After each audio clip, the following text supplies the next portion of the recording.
ARDSI Pune chapter, under the guidance of our head office and the leadership of Dr. Ronnie, are very happy to organize this two-day event, National Conference ARDSI.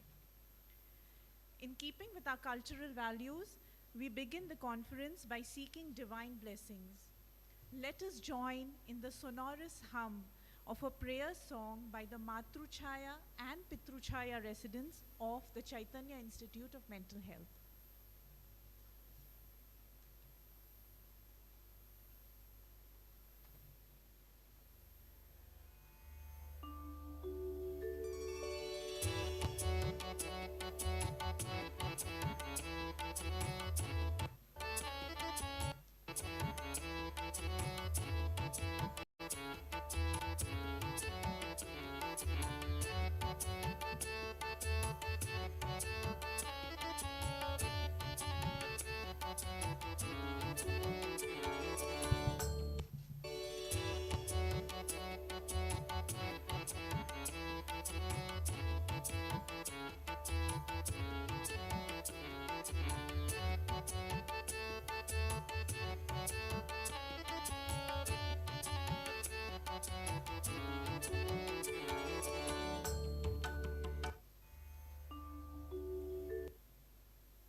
जय गणेश पाहि मां जय गणेश रक्ष मां जय गणेश पाहि मां जय गणेश रक्ष मां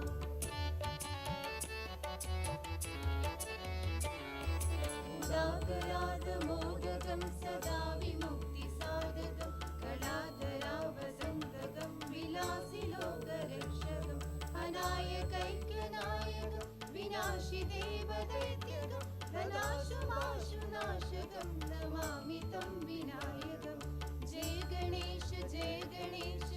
गणेश पाहि मां जय गणेश रक्ष मां जय गणेश पाहि मां जय गणेश रक्ष मां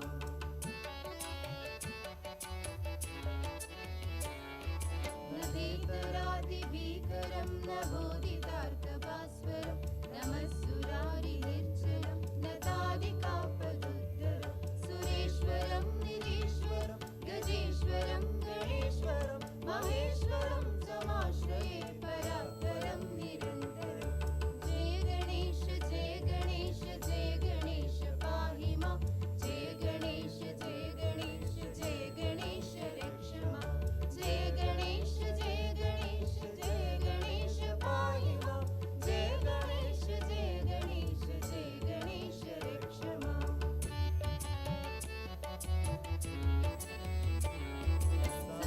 समस्तलोकशङ्करं निरस्तदैत्यकुञ्जरं धरेधरोधरं वरं वरेण्यवक्रमश्वरं कृपाकरं क्षमाकरं मुदाकरं यशस्करं मनस्करं नमस्कृतं नमस्करोमि भास्वरं जय गणेश पाहि मां जय गणेश रक्ष मां जय गणेश पाहि मां जय गणेश रक्ष मां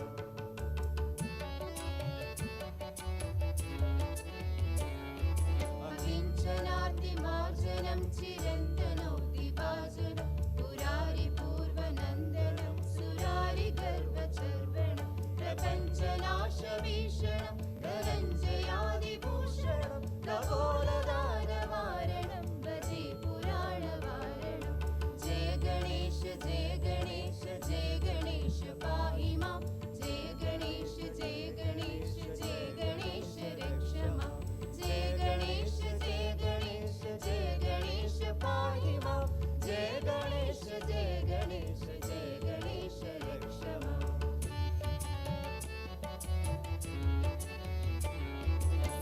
कान्ति कान्ति दन्तकान्ति मन्तकान्तकात्मजम् अचिन्त्यरूपमन्तहीनमन्तराय कृन्दनं हृदन्तरे निरन्तरं वसन्तमेव योगिनं तमेकदन्तमेव तं विचिन्तयामि सन्ततम् जय गणेश जय गणेश जय गणेश पाहि मां जय गणेश जय गणेश जय गणेश रक्ष मां जय गणेश जय गणेश जय गणेश पाहि मां जय गणेश जय गणेश जय गणेश रक्ष मां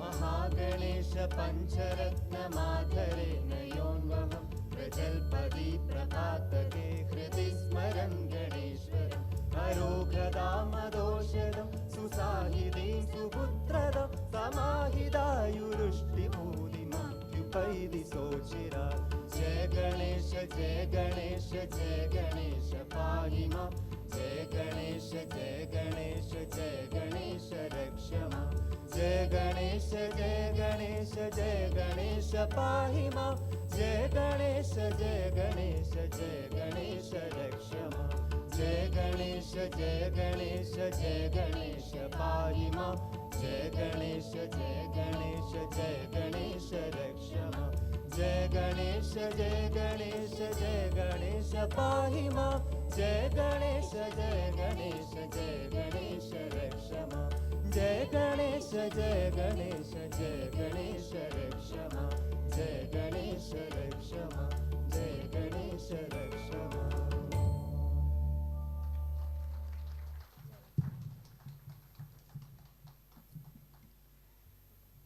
The twinkle in their eyes and the soft percussion. I think that gives us a lot of energy to begin our day today. Dhanyavad Aji, Dhanyavad Azoba. I request Dr. Ronnie sir and Dr. Swapnil Deshmukh sir to please help our dignitaries on the dais. I request our team to please escort the dignitaries. Our chief guest for today, Dr. Mohan Agashe sir, our guest of honors, Dr. Vidyadhar Vatwe sir, Mrs. Renu Vohra ma'am, and Mrs. Meera ma'am.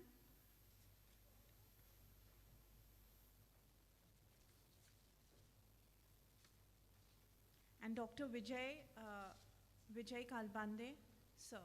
I request sir to please escort them on the dais. Consultant psychiatrist in Pune and director of Manovardhan Rehabilitation Center and Satyak Dementia Center, the backbone, the chairman for this conference. Sir, I request you to please declare the meet open.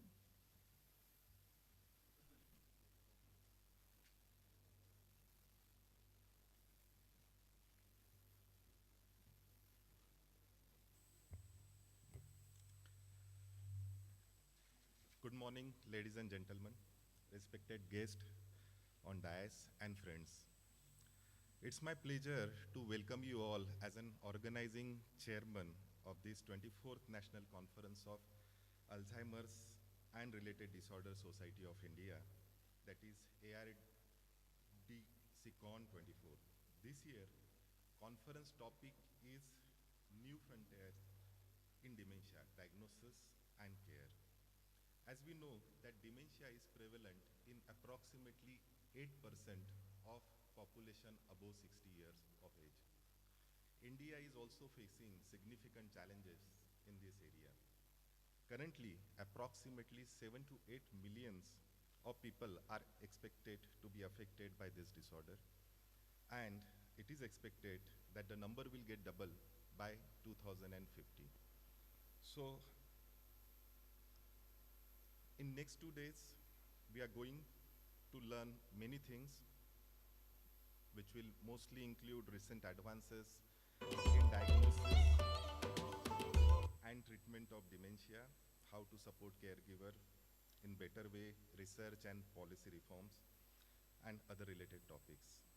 Hopefully, you all will enjoy the scientific agenda and hospitality over here in Pune. With this, I thank you all for joining us here in Pune and declare to start the conference. Thank you.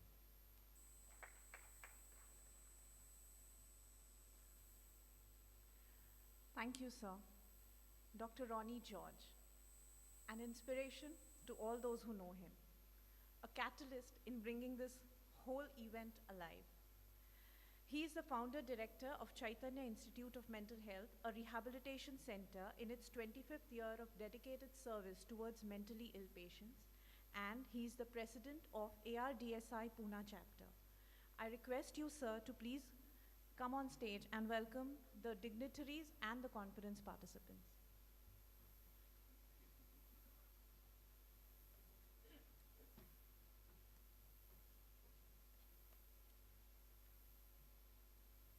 Good morning, everyone.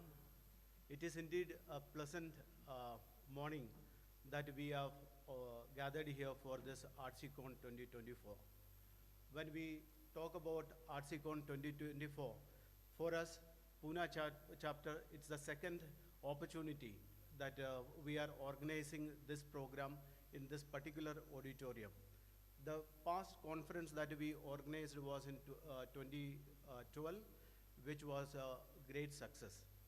I'm sure that in spite of two of our dignitaries who could have been a source of a lot of knowledge and dedicated and committed work in their respective field, Dr. Mashalkar and Dr. Swapnil Lale, who is the Director of Health Services Mumbai.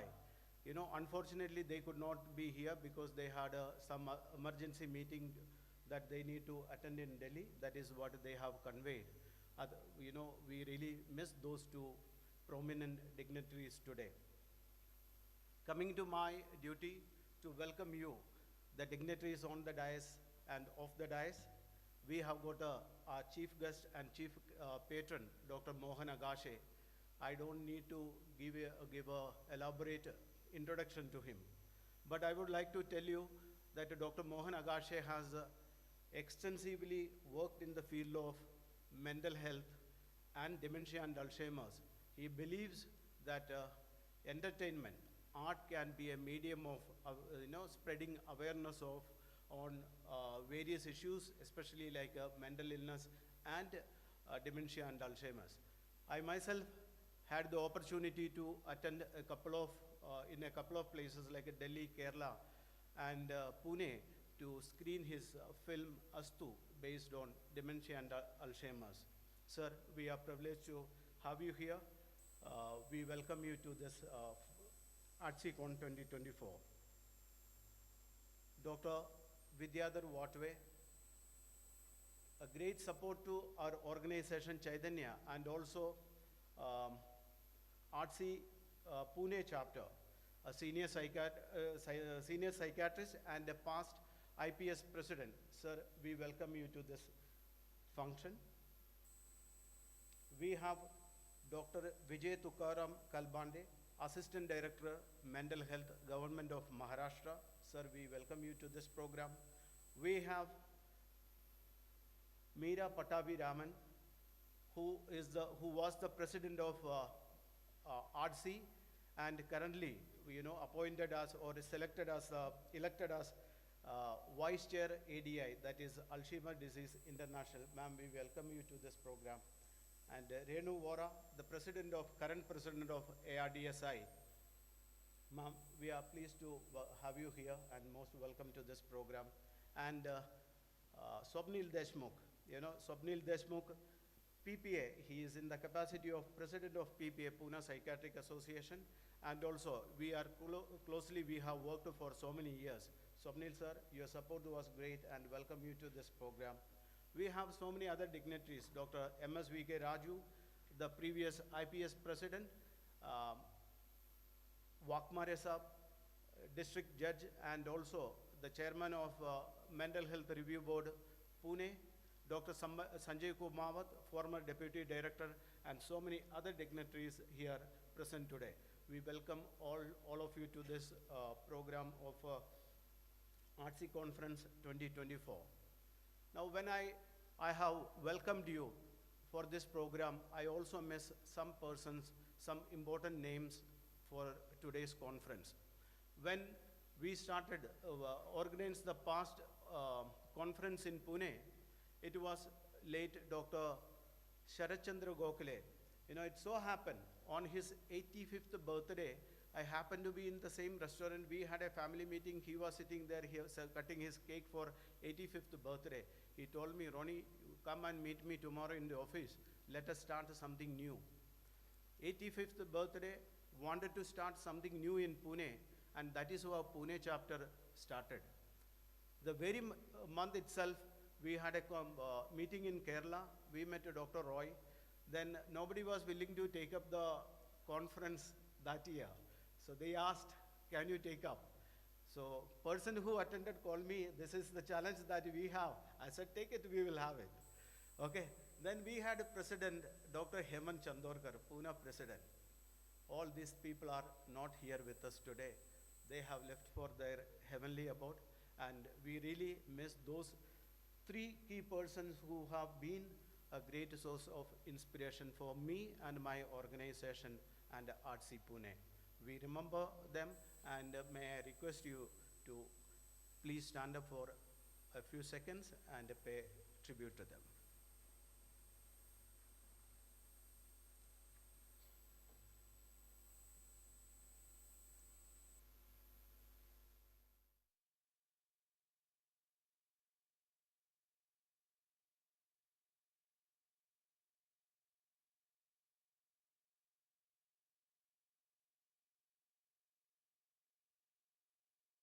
Ma'am was mentioning, you will have a lot of, you will go back with different ideas, and this conference may help you to have different ideas, and we may be able to execute the same thing in our respective chapters. Thank you so much.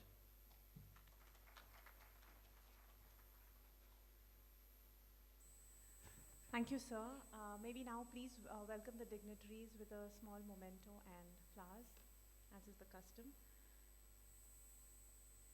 They say grace is an artwork, and when grace and art come together, we say Dr. Mohan Agashe, sir. Ronnie, sir, I request you to please welcome, sir. Dr. Mohan Agashe, sir, our chief guest for this morning, is a renowned psychiatrist and actor. He's the chief patron of the ARDSI chapter, ARDSI Pune chapter, winner of the prestigious Padma Shri Award and Sahitya Academy Award. We welcome you, sir. It's a sheer honor to have you here.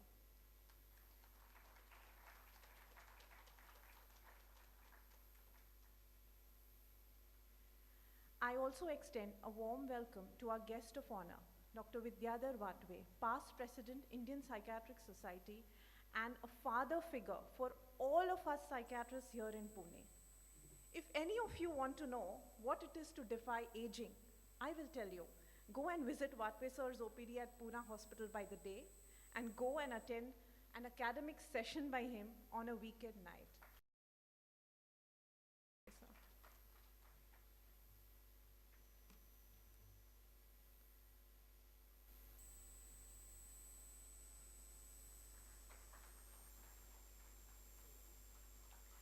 I also extend a very warm welcome to our guest of honor, Dr. Vijay Kalbande, sir, Assistant Director of Health Services, Mental Health. So it's an honor to have you amidst us today. Ronnie, sir, I please request you to welcome.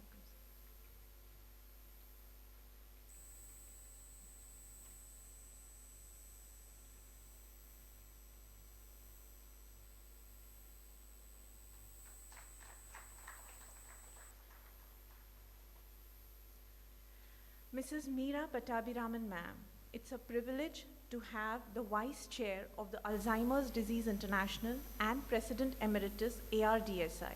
Her unrelenting work, especially in the field of dementia research, is inspiring. Ma'am, we eagerly await to hear from you during the next 2 days. Welcome, ma'am. Swapnil, sir, I request you to please.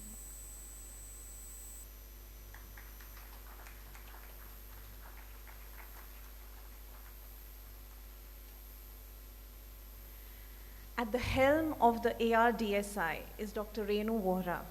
She has been instrumental in encouraging and guiding for the activities and events conducted by the various chapters throughout this year. Your presence amidst us today, ma'am, is very encouraging, and we hope to learn from you.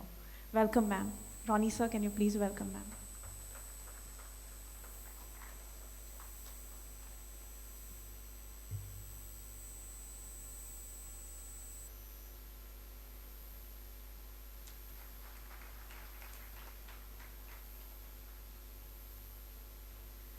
In an act of embracing the spirit of togetherness and learning, I request the dignitaries on dais to please gather around for the auspicious lighting of the lamp.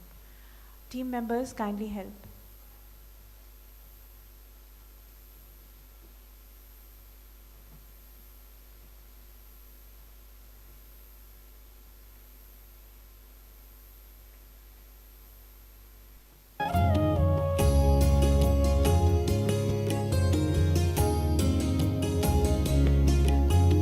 दीपज्योतिः परब्रह्म दीपज्योतिजनार्दनः दीपज्योतिः परब्रह्म दीपज्योतिजनार्दनः दीपो हरतु मे पापं सन्ध्यादीप नमोऽस्तु ते शुभं कुरु त्वं कल्याणम् आरोग्यं धनसम्पदः शुभं कुरु त्वं कल्याणम् आरोग्यं धनसम्पदः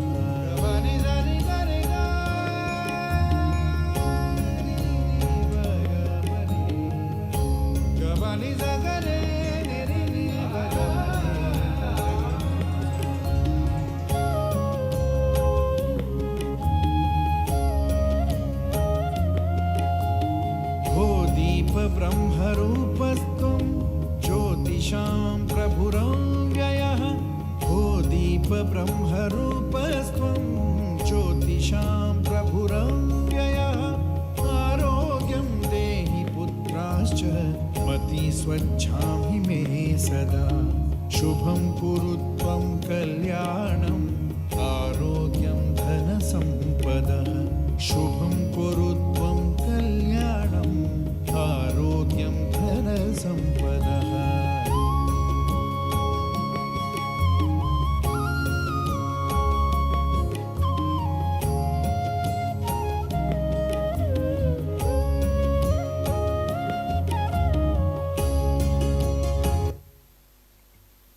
Thank you, everyone.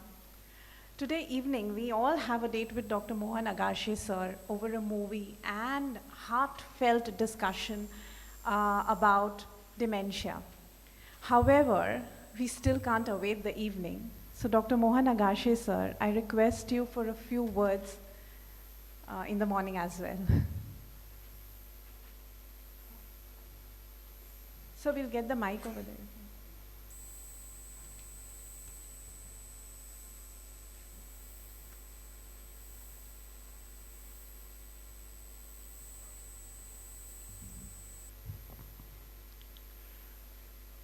All the dignitaries on the dais and also in the audience.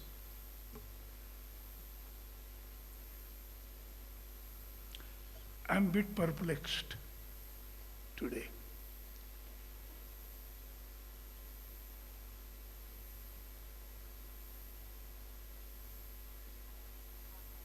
And every year, when I hear the percentage of growing population of older people and also therefore the percentage of people with either Alzheimer or Alzheimer related disorders, it makes me ponder and reflect back on the basics of life. And the focus of medical progress, particularly technology. And the picture is very paradoxical.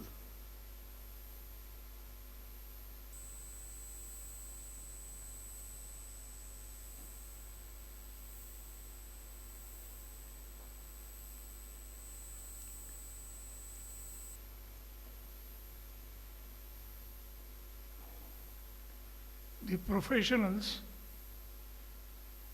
are very happy to celebrate the days, Alzheimer Day, Father's Day, Mother's Day, Schizophrenia Day, Diabetes Day. There is hardly a day left in the calendar of the year. And I don't know how the word celebration comes in that day. Instead of thinking seriously how to revert the situation and maintain the balance of healthy society, where we are soon going to cross the line of healthy society into unhealthy society.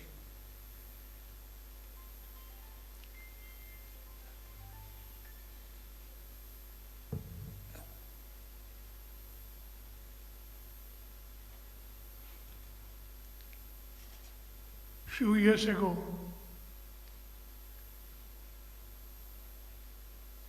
I happened to act in a film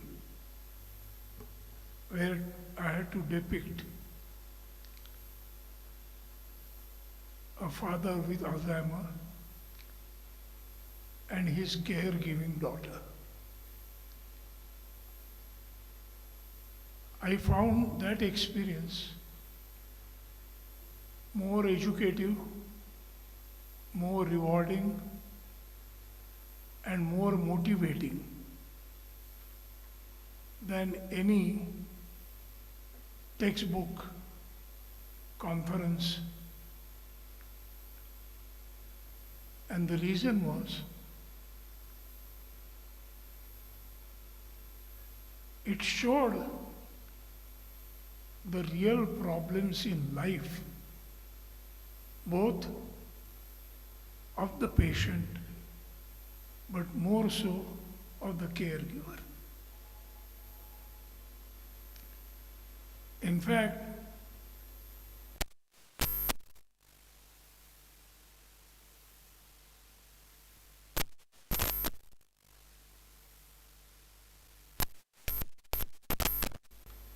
I posed one question, not to the audience or also to Mark, but to me, myself. And that question was not a technological question, how the gray matter and the brain functions, but the question was more, why does a mind choose to prefer Alzheimer at a particular age? What really happens to the unconscious? The area which science has not even been able to fathom is what exactly mind is. In fact, all the intelligent people and the technology has almost taken for granted that brain is mind, to which unfortunately I disagree. Mind is much beyond brain, like emotion is much beyond words. And what I find missing from our curricular education is anything about emotion. Our formal education is designed by cognitively gifted people. And it starts with the concept of IQ. That's where the basic problem begins, I think. But the moment we think of education, it gets equated with cognition and cognitive ability. Whereas we forget conveniently that the human brain has left and right parts.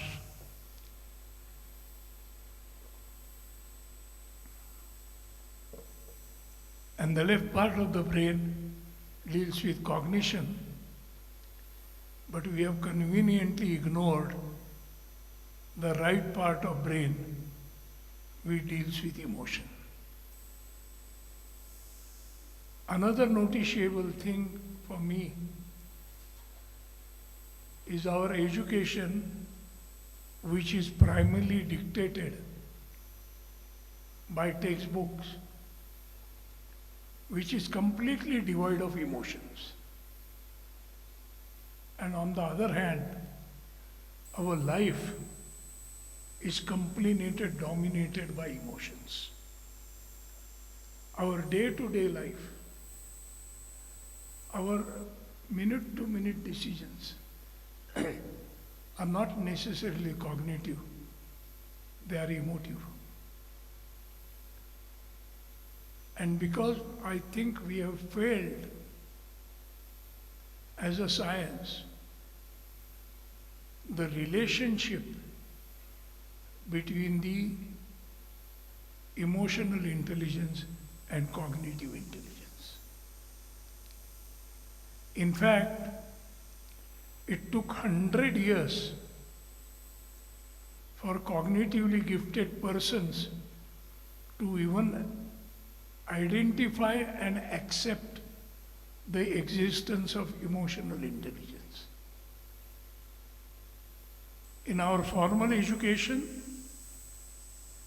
we have completely ignored emotional intelligence, performing intelligence, social intelligence, and we had given a wonderful name to all these categories called as extracurricular intelligence or extracurricular activities. We have eliminated people who do not have adequate cognitive development to be able to read. So we have left a large percentage of people out of formal education, calling them intellectually challenged. Today I dare to say, those people who coined the term intellectually challenged, many of them are emotionally challenged.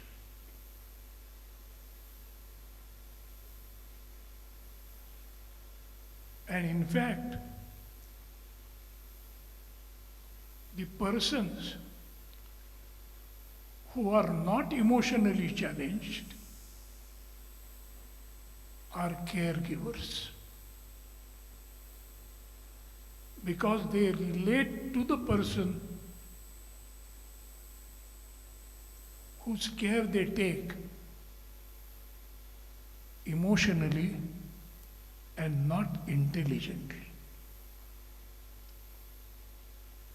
If a mother was to relate the child intelligently and logically, she would not even hug a child which does pee-pee on her beautiful sari. So the human approach and the technical approach to life, if we do not achieve balance in them, we are unlikely to make any progress as far as humanity is concerned in medicine.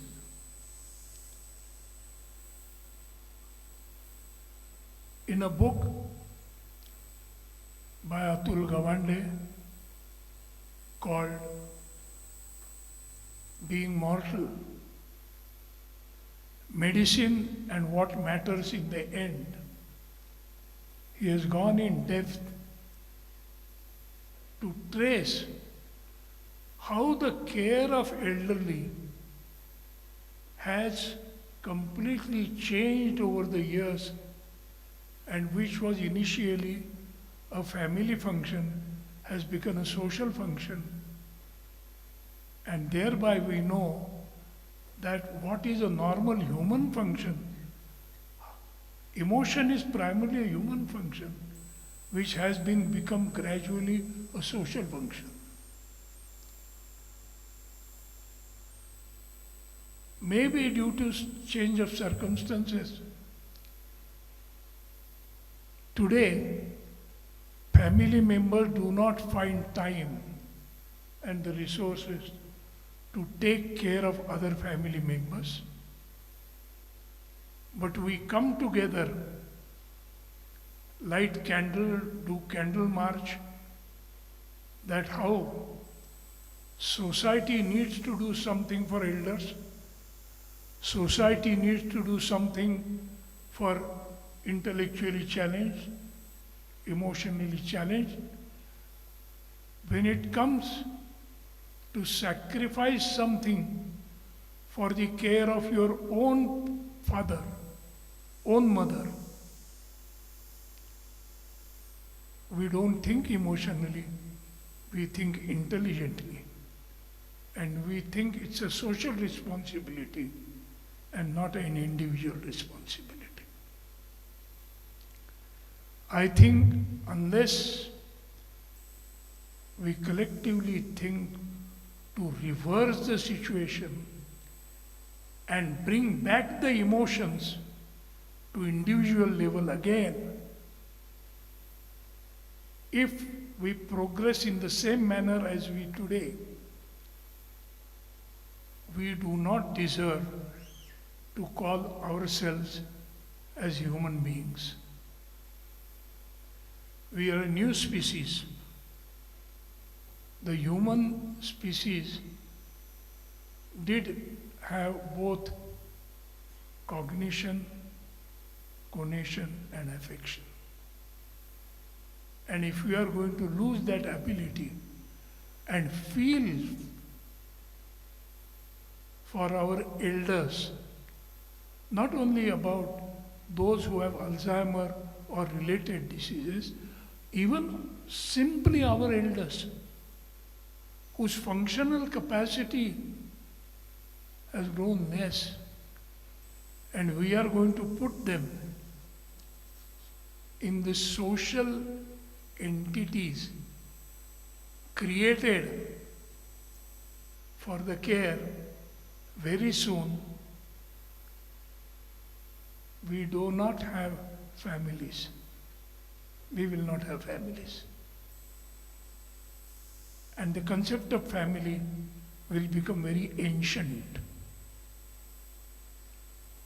I think this is high time we think seriously about our education, and that is one of the reasons why I turn from academics to emotions and portray many problems which are primarily medical problems, but to look at these problems in a different perspective, instead of looking what more technologies to be developed to take care, what more changes within the human beings are essential to create a better society. I hope there will be some deliberations on this dimension in the current meeting, and I beg forgiveness if I have not taken you on a trip of highly developed technologies to take care of dementic population. In fact, I am even disturbed and perturbed when such conferences start in an environment as if it is a celebration. It really pains me. I know for sure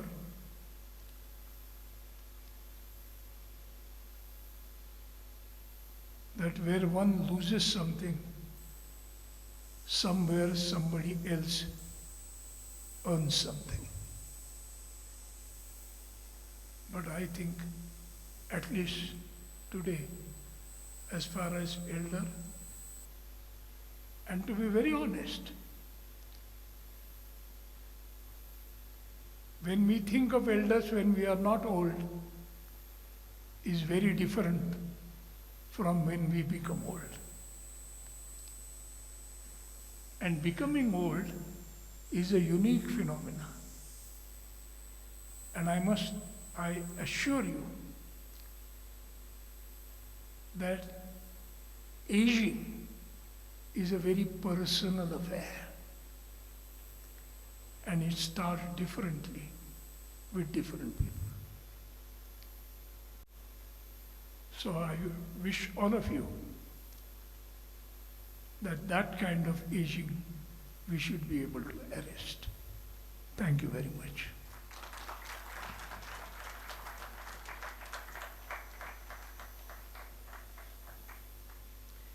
Is there anyone in this room who's not mesmerized? Tell me. Thank you so much, sir. I really don't understand whether it was the cognitive part of my brain or the emotional part of my mind that sir has hijacked in the past few minutes. He's really made us enter a space of introspection we have never ever dared to tread, sir. Let us all embarrass that Coldplay crash of sight and let us make it a houseful tonight with a movie date with sir. Yay! Thank you, sir.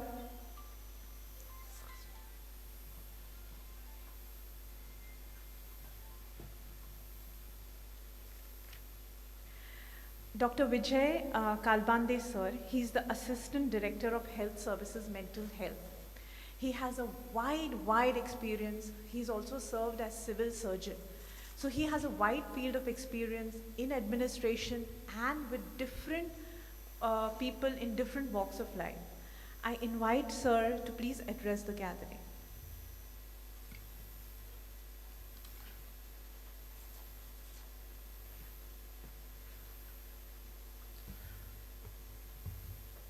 Good morning, everybody. Dignitaries on dais, chief guest and patron, Dr. Mohan Agashi sir, other dignitaries on dais.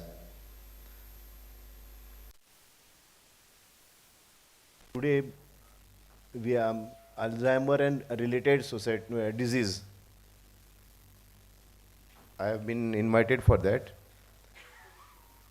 And from all over Maharashtra, doctors and social workers, psychologists have also came here for this conference. From the state, whatever, if sir has told everything, it is not necessary for me to go ahead for that. From the state, for Alzheimer-related disease and dementia, whatever is required from my side, I will give you full support from my side, from the state also. And on behalf of Chief Executive Officer, Dr. Swapnil Rai, I will assure you that whatever funding or whatever you want, for example, medicine or anything, we will support you. And thanks for calling me for this conference. Thank you. Good day.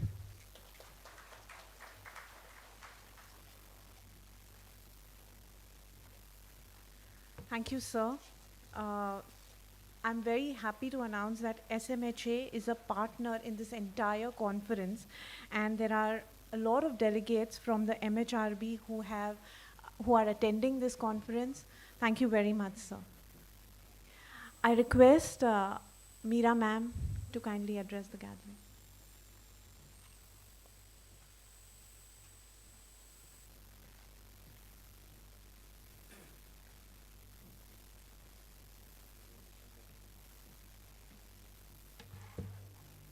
Eminent dignitaries on and off the stage, members of the ARDSI family, ladies and gentlemen. It's an absolute delight to be here at the 24th annual conference of ARDSI.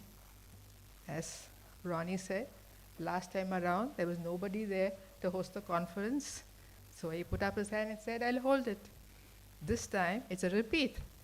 We had the pandemic, and then for 4 years, we didn't have any national conference. And we were sending messages to all the chapters saying, will anybody come forward? And there again, Pune chapter says, we will do a conference this year again. And at very short notice. So my kudos to Ronnie and the Pune chapter for coming forward and hosting this conference. I attended the previous conference in the same auditorium and stayed in the same place. And I went back with really fond memories of the conference. So they've been doing an amazing job over the years, and we hope they will continue doing and serving the community. So ARDSI is the Alzheimer's and Related Disorders Society of India, formed 30 years ago, and from one center in Cochin, thanks to our founder, Dr. Jacob Roy, we have now grown to 25 chapters across India, and we are doing a lot of work, awareness, running centers, training, advocacy, and so on. And Dr. Mohana Gagasi spoke about emotional support. That is one thing that we have been doing, essentially support for the caregivers. That's exactly what ARDSI is doing. More for the support for the caregivers. I will just say, concluded one personal experience that I had. I used to visit this family where this person was in the advanced stage of dementia. So he was not talking, he was incontinent, and then the family just kept him in a room. It was quite bare, there was hardly anything. So another person and I visited this family, and we saw him in this condition, just put on a bed, nothing. Then we told him, why don't you just put some pictures of, whatever he likes, put it on the wall. And then play some music, any music that he likes. Just keep it in the background so that he doesn't feel lonely. And so the family said, okay, but he doesn't recognize anybody, or he doesn't hear, he doesn't respond at all. We said, no harm, just let's try that. So they did it. And on the 4th visit, and I used to just go sit there along with a colleague, hold his hand, and just keep talking about anything in general. On the 4th visit when I went, somehow he doesn't know me, my name or anything. I held his hand, and a tear just came out of his eyes. And the whole family had moved, saying, see, emotion is still there. Even though the person is in an advanced stage of disease, emotion continues to be there. So that is what's a great lesson, what Dr. Mohan Agassi said. We have to still remember emotion plays a part, especially in the care of dementia. So the scientific committee has put together a very good session with all leading speakers from across India. So I wish the proceedings all success, and we hope go back with good memories and good learning experiences. Wishing you all the very best. Thank you.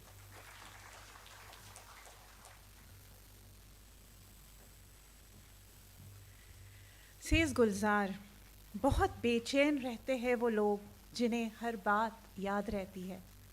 But let me warn you, you will get बेचैन if you forget any of the words of wisdom from our very own Dr. Vatve sir. Sir, please do share some words.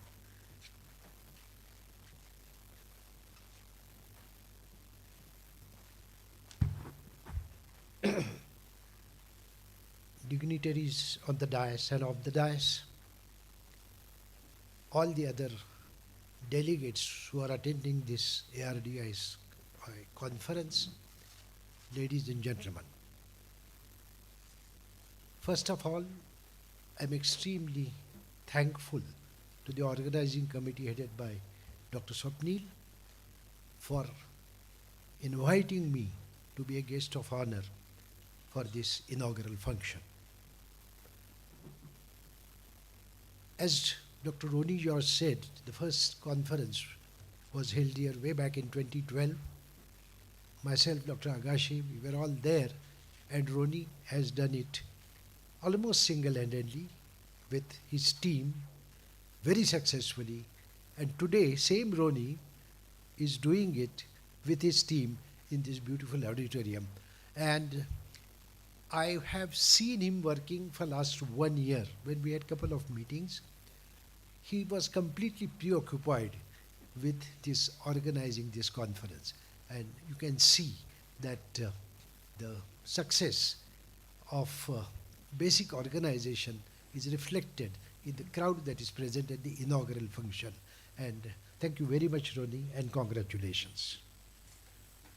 Now, couple of years ago, one of our very senior psychiatrists who was trained in UK, practiced outside India for many years, came back to Pune and said, Ki Dr. Vatve, dementia is gradually being taken away by neurologists. It is the psychiatrist's duty to save dementia going entirely to the neurologist. I differed with his opinion that time, and today I definitely say it's not only neurologist, it's not only psychiatrist, it's not either you or me, it's we all.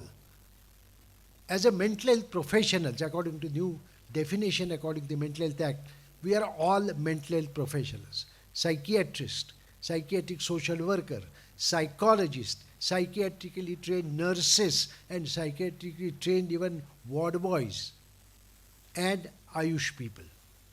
So it's a mental health team according to the new act.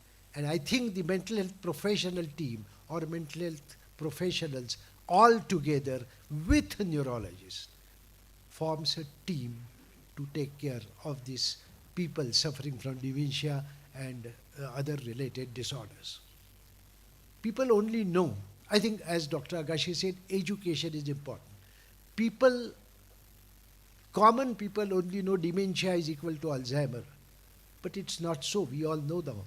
It's Alzheimer maybe 50-60%, but there are many non-Alzheimer's dementias, frontotemporal, Pick's dementia and whatnot. All this will be discussed, the aspects of all these other dementias also, because it is dementia and other related disorders. So, as Dr. Agashi and Madam just now said, caregivers, caretakers really, caregivers are generally doctors and other people, caretakers are the people, the relatives who look after the patient day to day.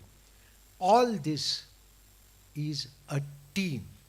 It's not neurologists or not psychiatrists. I'm going to tell to this senior psychiatrist in Pune that today I openly said it's not neurologists versus psychiatry, it's neurologists and psychiatrists and other mental health professionals and the caretakers also.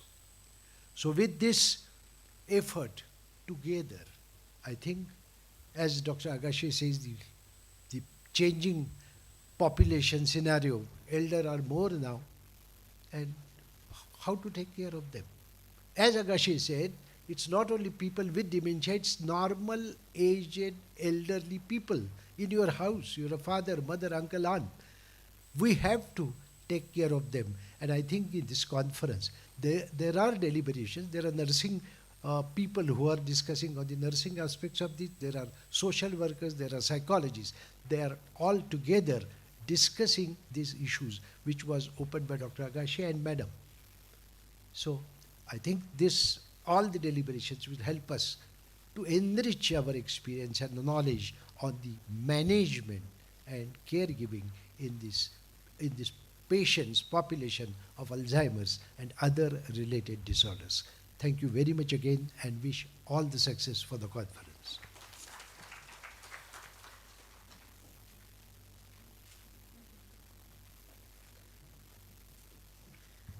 Thank you, sir. And the very much awaited ma'am, Renu ma'am, can we please have you share some words with our audience today?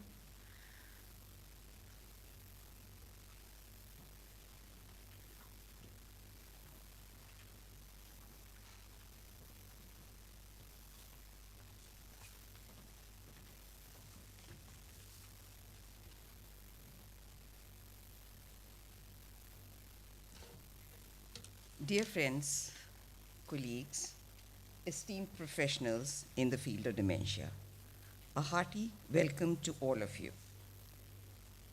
This year's conference theme is New Frontiers in Dementia Diagnosis and Care is a particularly timely and relevant as dementia continues to affect millions of people across the country, and we face great challenge to improve diagnostic accuracy and expanding affordable care, especially to the marginalized communities.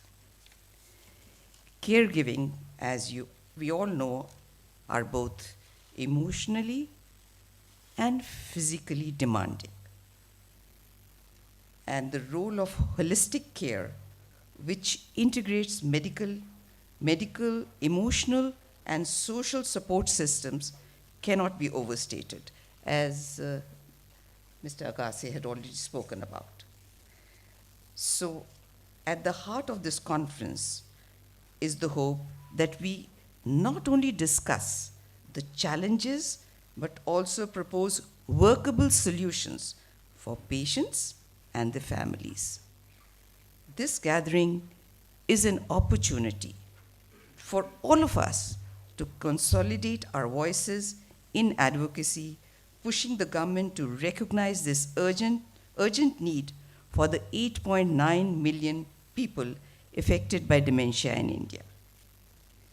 I extend my heartfelt congratulations to the Pune chapter, Ronnie, and for organizing this significant event, to all the speakers who have generously come forward to share their knowledge, and to the families of the patients who continue to seek better care and solutions. Our collective efforts here will pave way for chapters across the country to engage proactively with the respected governments, ensuring state initiatives reach the people who need them most. Let this conference be a catalyst for change, for expanding the reach of dementia care, and for bringing dignity and hope to the lives of millions of those affected by the dementia as well as the caregivers. I wish you all a very successful and impactful conference. Thank you.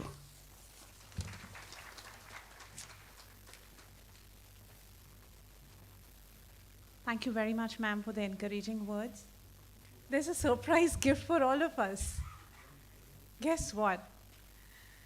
Agashi sir wants to have some more words with us. So I request sir to please, we'll pass the mic over there.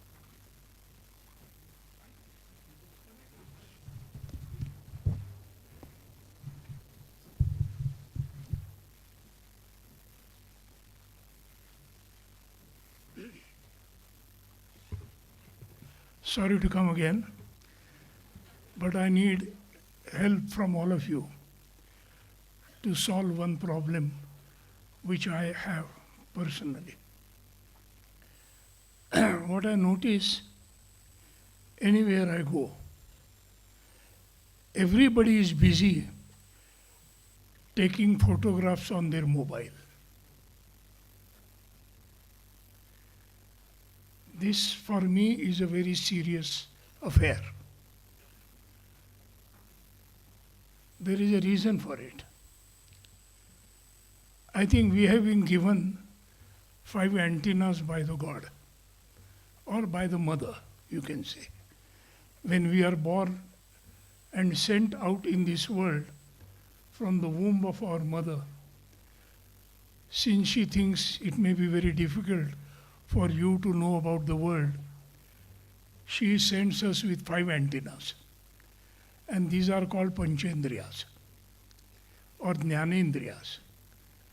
These are seeing, listening, smelling, tasting, and touch.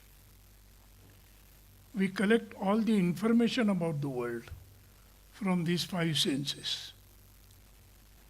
And first 5 years of life, we are developing these senses. And that is why earlier we were never sent to school before 5 years of age. Intelligence starts developing after that. And intelligence is basically a CPU. It's a central processing unit. So we have one immediate reaction and one delayed reaction. Once when we get the information, what we instantly feel like doing, which is called intuitive. And once we think about it, then the decision we take. And more often than not, our instant reaction and the delayed reaction, there is generally a difference. Now these days, our instant reaction, because we have this instrument, is anywhere we go, we use our eyes to put to camera lens and take a photo. Now you should help me in sorting out. I think if we use our eyes to store what we see in an artificial memory and do not use our own memory and spare our memory, are we likely to develop dementia much earlier than our previous generations?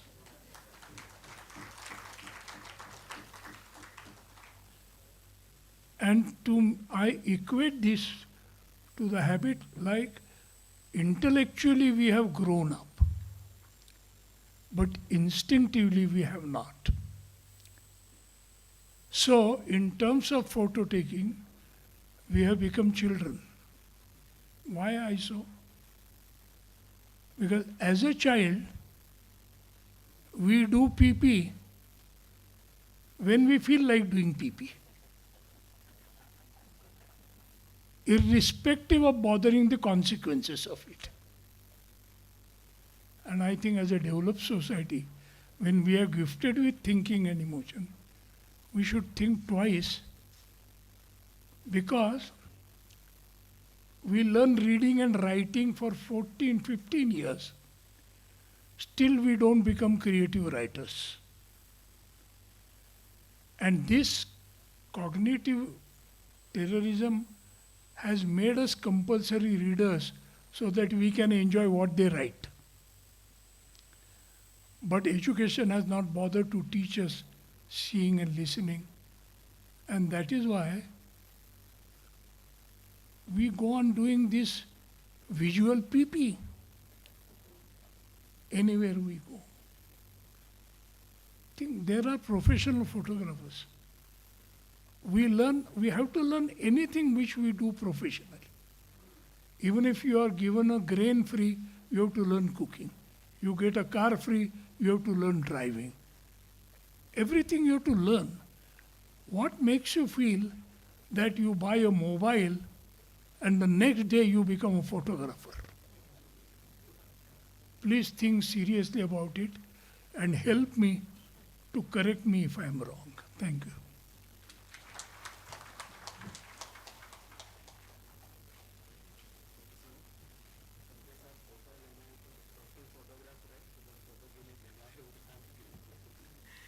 He said cognitive terrorism. Sir, previously your talk was sochte reh jaoge, but I think whatever he said now, it is about darte reh jaoge. So the announcement is that anybody wanting a picture with Sir has to take help of our professional photographer and the photo booth that has been set outside.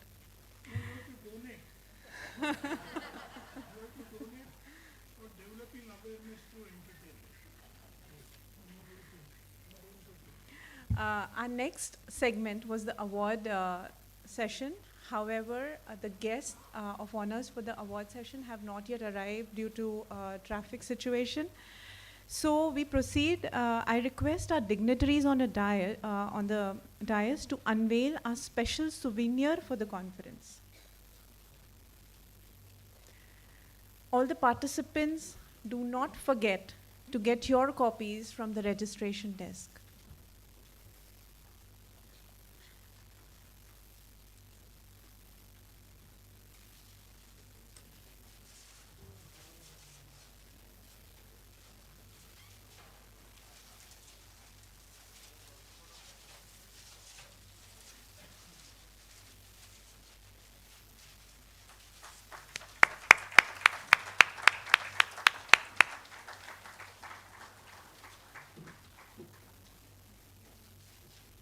Thank you. Paula Barberino, she's the Chief Executive Officer, Alzheimer's Disease International. We are honored to have the keynote address for this conference delivered by her. It's a video presentation. I request the dignitaries to be seated. We will have the award ceremony after the keynote address. Morning, good evening, dear friends and colleagues and members of ADI. It is with great pleasure that I give you this speech today. Now, if you can bear with me a second, I am Paola Barberino. I am the CEO of Alzheimer's Disease International, for those of you who do not know me. And I'm going to try and share my screen and presentation in a second. So let's see if we can pick it up. There we go. I hope that you will be able to share it with me and see what I am seeing. So today I have been asked to talk about World Alzheimer's Month, the campaign that we are about to close and for which you have been working so hard for so long. So the tagline for this year was, as you know, time to act on dementia. Before I do that, a few words about ADI. We were established in 1984. We are an umbrella organization of 105 Alzheimer's and Dementia Association around the world. ARDSI is one. We represent our members at EU, at the WHO, the UN, at the OECD, at the G7, G20, etc. We are the promoter of World Alzheimer's Month and the publisher of the World Alzheimer Report and other reports. Our vision was and continues to be that prevention, care and inclusion are important today as the cure hopefully will come tomorrow. Our strategy you can see quickly here. We were founded in the 80s. We built a network for many years that allowed us now to have 105 members. Often there were not members in countries that worked on dementia or Alzheimer. Then we were accredited with WHO and the UN. We advocated to have a global dementia action plan which was approved in 2017. And since then, our work, which has been kind of bottom-up, has then become top-down. We have tried to make sure that at national level, governments are aware of the Global Dementia Action Plan, because even if they signed it, it doesn't mean that everybody knows about it. And then that this has basically resulted in national level action plans. As you know, we still don't have an action plan for India. Meera Pattabhiranman, who will speak at this Congress as well, will tell you more about ADI position in that respect. But I'll tell you more instead about World Alzheimer's Month, which is what the globe represents. That has been our other side of our strategy. We tried to make sure that awareness for dementia reaches a global audience. If you think about it, probably we know that there's about 200 million people in the world that are aware about dementia. 55 million live with it, and the families around them and the professionals around them, we estimate around 200 million. But if you think the world has 7 billion people, and of course you're in India, one of the most populous countries in the world, there is still a lot of people that we have to reach. So I'm focusing today on our work to raise awareness globally. Let me tell you briefly before though about the global impact of dementia. This, as you know, originally were ADI's figures. Every 3 seconds, someone in the world developed dementia. Is bound to become a $2.8 trillion disease by 2030, and the estimated growth of people living with dementia in 2030 is 78 million, growing from 55 million in 2019. It's a massive growth. But let me tell you about World Alzheimer's Month. So every September, people come together from all over the world to really work together and to raise awareness and challenge the stigma and misinformation that persists around dementia. September 2024 will mark the 13th year of this vital global awareness raising campaign. As I speak to you, it's just a few days before then. And World Alzheimer's Day is on the 21st September, which was established in 1994. Below you can see some of the graphics that have been used in these years for World Alzheimer Month. And I beg your pardon, ecco, there we go. In the Global Dementia Action Plan, it says that recognizing stigma, discrimination, and disinformation surrounding dementia was prevalent globally, and targets were included for awareness campaigns. ADI has been instrumental and a leader in trying to make sure that these targets have happened, but also because a lot of governments are not trying to meet these targets, or maybe they've met them one year but not other years. We try and ensure through our members, through all the people in the world, and there is many of you that are interested in dementia, that we still try and make sure that every year, for a period of time, Alzheimer and dementia are on top of people's thoughts. And you can see here some of the efforts of our members in trying to lift up landmarks and monuments around the world that make people not forget dementia is so important. World Alzheimer's Month is growing. So in 2018, we started counting how many interactions on social media. There isn't many things we can count, or we can count that.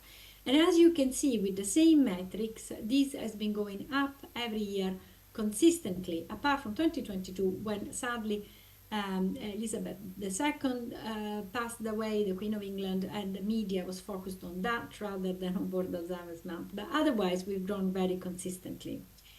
And here is for you to have some idea of the engagement. As you can see, we are having lots of newspapers and lots of magazines and lots of places everywhere covering World Alzheimer's Month. The theme for 2024 campaign will be Attitude to Dementia. The campaign seeks to address, as you know, because it's just at the end of September, educate the stigma, discrimination, and misinformation that surrounds everything in the world around dementia.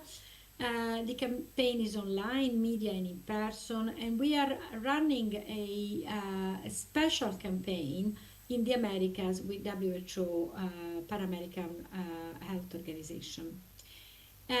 Also, we are using specific tags that I would urge you to use, even if there is only a few days left. But these count, because the only way that we can measure these is if you use the tags at the end of this slide: Time to Act on Dementia, Time to Act on Alzheimer, and World ALDS Month. These are the tags that you need to use. You can use them in your language, and we will still count them.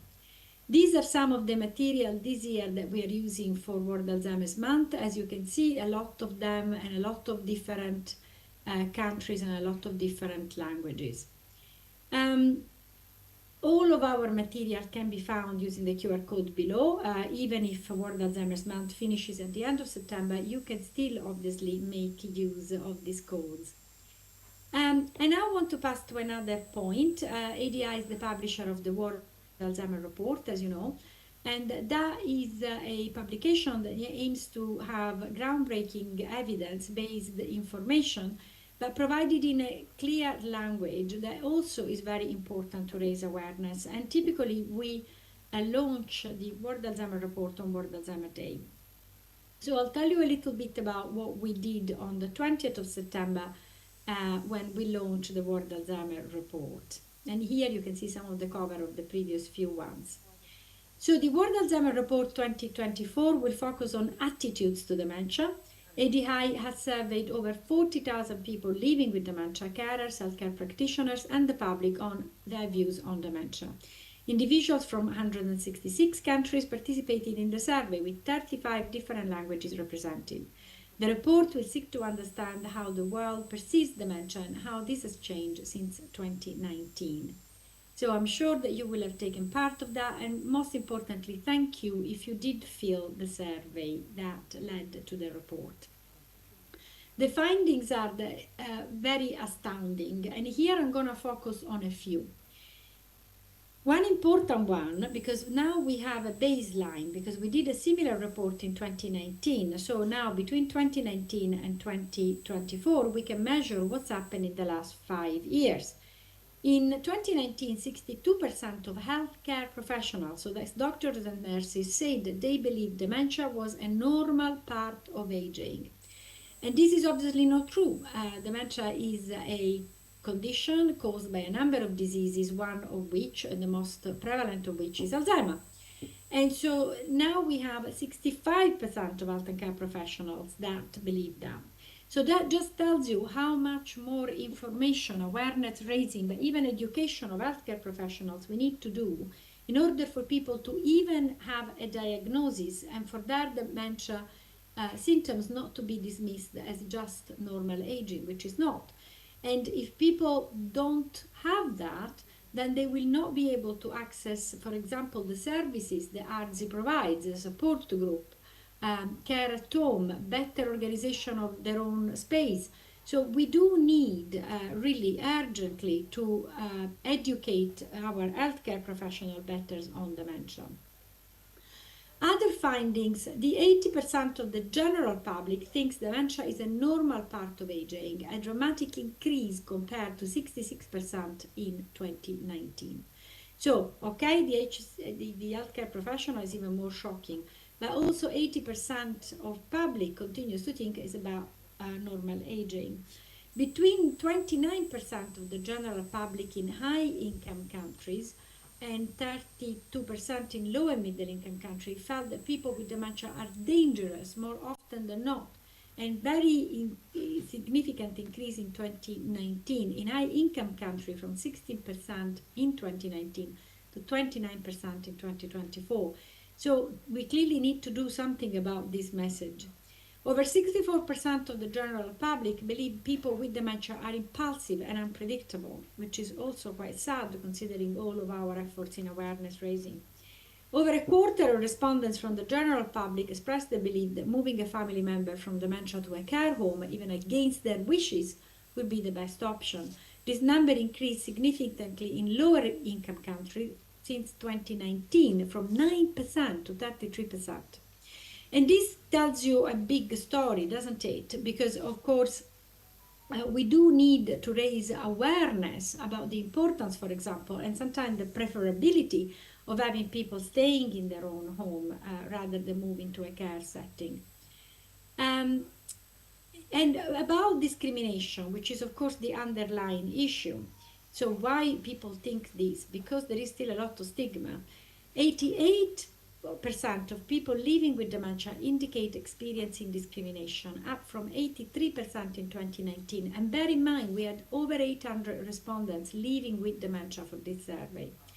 People with dementia said 36% stopped applying for or continuing work, 29% avoided or discontinued close personal relationship, 31% avoided social situations due to concern regarding the reactions of others. And you, that are all specialists, will understand how terrible this is, because of course, if you cut yourself off, your rate of cognitive decline could be faster. And we all know that sadly, when you develop one of the diseases leading to dementia, the progression could be slow, especially if you are diagnosed young. And therefore, there is no reason for you to cut off all contacts with the external world, because the disease may progress very slowly. But of course, if you feel that others will judge you because you have dementia, that may constitute a problem. You really need to read the report because it goes into these issues in much greater depth. Of the carers, 43% stopped inviting friends over due to concern about they may treat their loved one, and 47% stopped accepting invites to visit friends or family, again causing isolation to themselves, to the person living with dementia, and probably deterioration generally in their social interaction and possibly their mental health. Over a quarter of people globally believe there is nothing we can do to prevent dementia, with an increase from 2019 to 37% in lower and middle income countries. And that is bad too, as we do know now that 40%, up to 40% of all cases could be prevented adopting better lifestyle choices. And that was what we talked about in the World Alzheimer report last year, 2023, on risk reduction. So if you're wondering what can you do in order to prevent dementia, you really should read that report and subsequent papers that have come up after that, which you will find more information about on our website and social media. More than 90% of carers and respondents from the general public said they would be encouraged to get a diagnosis if a disease-modifying treatment was available, and that's very positive. So it's important to think about disease-modifying treatment, and it's important that the government of India start thinking about that, because these treatments are coming in on the market. People will want them. As far as I know, in India, still getting a diagnosis is very difficult, and as we said, a lot of healthcare professionals still don't understand how dementia is not caused by normal aging, but is a series of diseases that then lead to a condition. Over 85% of health and care professionals say that they would be encouraged to give a diagnosis if there was a treatment that could prevent or slow the progression of dementia. So you can see how healthcare professionals may change their mind quite rapidly if there is a treatment. More than 80% of the general public believe that they can change the support provided to people with dementia through their vote. And this is so important, especially in a democratic country like India. People think that you can vote yourself better. So that is very heartening, and I would like to make you think, ARDSI, about this, because you can make a change, you can advocate for change through the vote. So elections are an opportunity for us, advocacy organizations, to persuade governments to do more. Among the general public group, most respondents felt more confident to challenge stigma and discrimination than they did in 2019, especially in high-income countries. So this is great. And over 58% of the general public believe dementia is caused by an unhealthy lifestyle. And this is good. It goes back to that risk reduction issue. So this number increased since 2019 across high-income countries and upper-middle countries. However, it decreased dramatically in lower-income countries from 78% in 2019 to 58% in 2024. So remember, we need to talk more about risk reduction. People need to understand that you can actually do something about dementia by having a better lifestyle. We have launched the World Alzheimer report. That is what it looked like. Hopefully you will have attended the webinar on the 20th of September. You can scan this QR code to download the report, which is available completely for free from our website. And now I want to close this presentation with a call to action to please join the conversation during World Alzheimer's Month by sharing ADI's posts with your networks or posting on social media using those hashtags or the hashtag @WorldAlzMonth. You can use them in your language if you wish. And please read the World Alzheimer report and make sure that the Indian government, please start thinking about a national dementia plan again. We desperately need one. There are new treatments on the horizon. There is a lot of stigma still to be worked, and there are big countries very close to India, like China, that have a national dementia plan, and they're getting ready. You need to get ready too. Well, continue to follow ADI as you normally do. We will be very happy to see you online for all of our activities. From me, from London, and from ADI London, a big goodbye. Thank you very much for listening to me. And remember to be in touch and let us know what you think of our activities. And be in touch and ask us to do more for you. Whatever you want us to do, we will. India is super important for us. We want India to have a national dementia plan. It's my next big step. And I know that together we can do it. ARDSI is amazing and we can get it done. Thank you so much. Goodbye. That was indeed very encouraging. We now come to the much awaited segment on Award for Excellence in Dementia Care and Advocacy.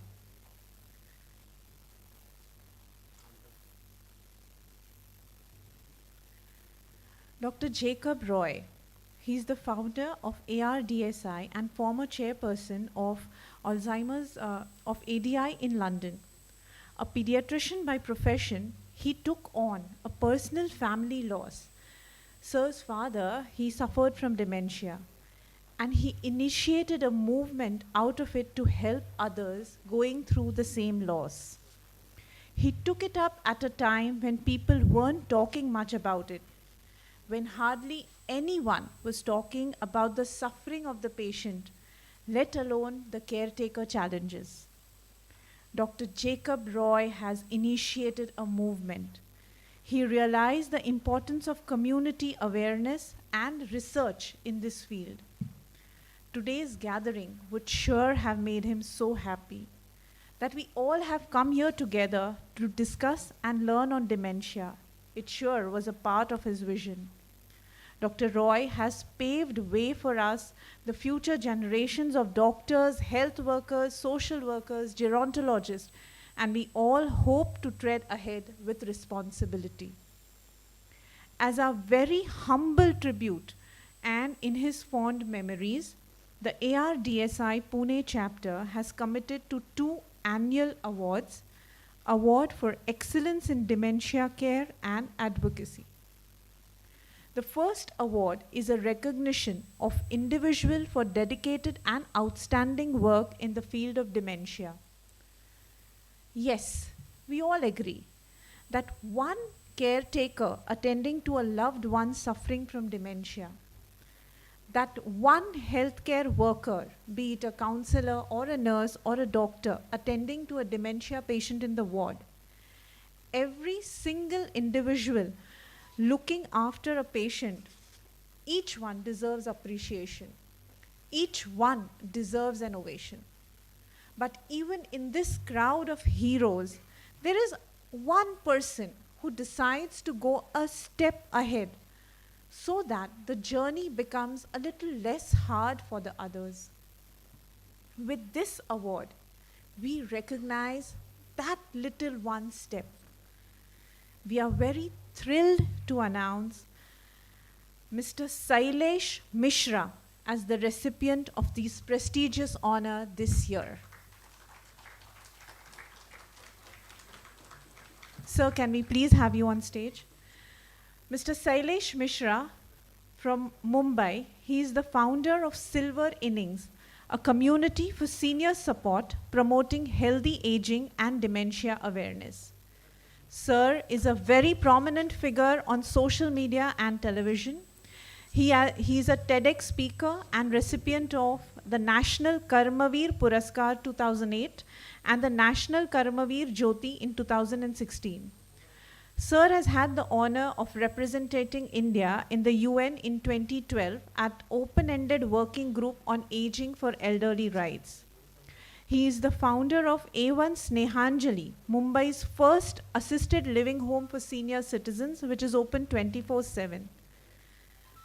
May I please be honored with the presence of Mrs. Lily Jacob Roy and Sir Jacob Roy's son to please do us the honors of awarding Sailesh Mishra.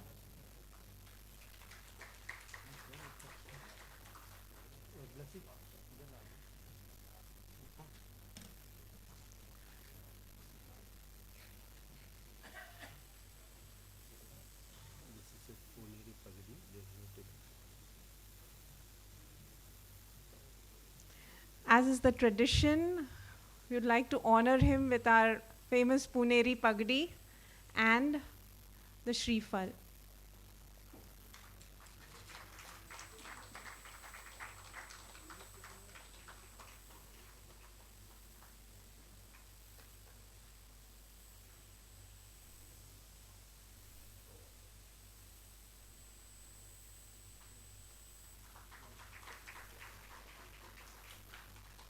It's indeed moments like these. Thank you so much for making it happen.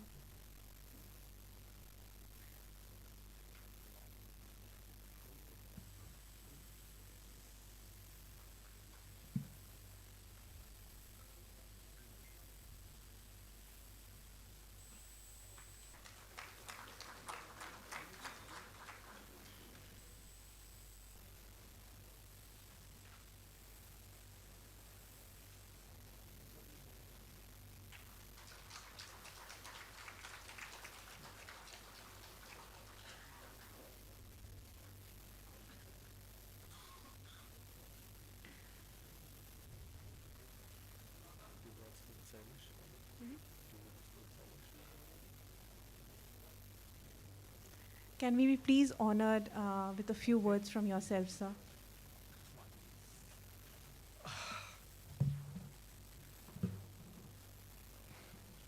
I am blessed. And Dr. Roy must be so happy. I am carrying the fire what he ignited to take care of dementia people. I am honored and thankful to ARDSI for honoring me, for giving this award. And I pledge this award to all the caregiver, person with dementia, and my team, Silvering, Evans, Nanjali.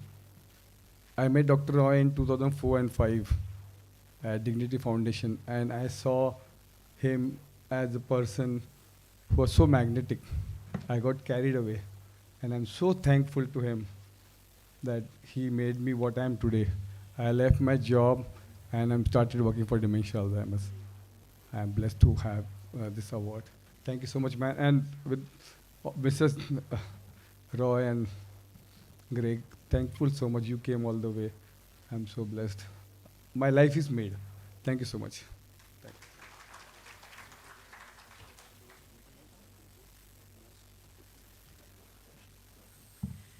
They say Saathi Haath Badhana. So together we walk and together we succeed. But as we all move towards a common goal, we surely need that little pep of, hey Sultan, kar de chadai, a healthy competition, which sure motivates all of our teams to strive for better performance, and it boosts our engagement.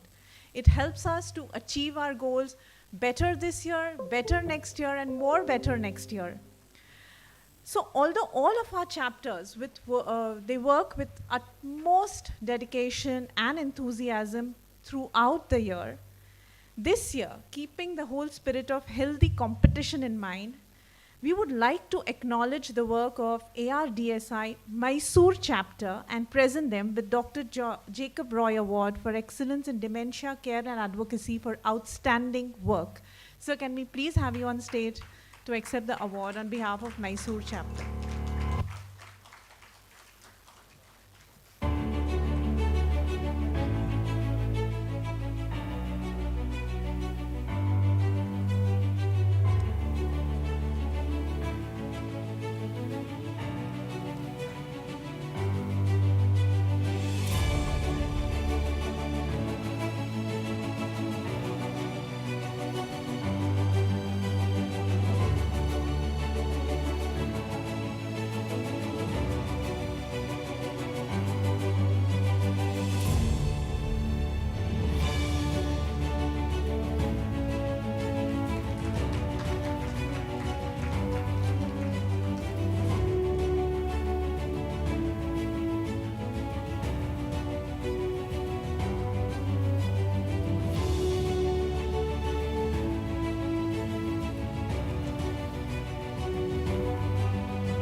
Good morning, everyone.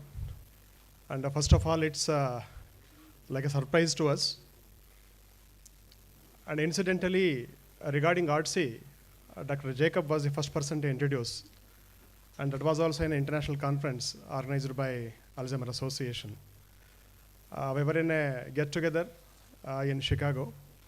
And one nice person comes and he keeps talking. And I was presenting my paper, and after that, we saw him, and he introduced to ARDSI. So why can't we do something in India? But that time I was in Dharwad in Karnataka. And in 2009, I came to Mysore. Then, with the support of Mrs. Meera Patabi, we started in 2012. And as far as competition is concerned, and I think we were never in a competition. It is like, main thing is awareness and advocacy, which we have been doing from a quite long time. We have been observing Shailesh Mishra, we have been observing Amit Dayas, a number of people throughout the country. And, I can understand many medical people here, nursing are also there. I am from pharmaceutical background. Dr. Matthew Varghese is also there. And when we speak in a conference, we speak to our own people. This is our research work, what we have done, and we share with our own people, and it does not go to the society exactly. So with the, the ideas of Dr. Jacob Roy, we started that. And we have been doing it regularly with the various organizations, and we are thankful to our brother Roni for identifying us, and even ARDSI also. It's really honorable moment for us, and we'll keep up the same, the tempo. Thank you so much, for the award, and we will continue the same tempo. Thank you so much.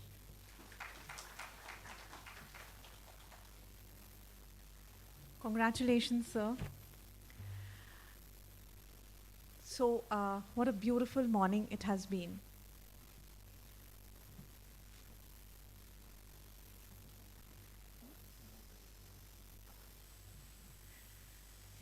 We would now like to begin energetically with our scientific sessions for the conference.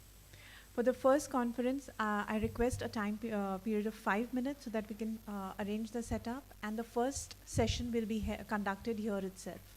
So we begin in the next 5 minutes. Thank you so much.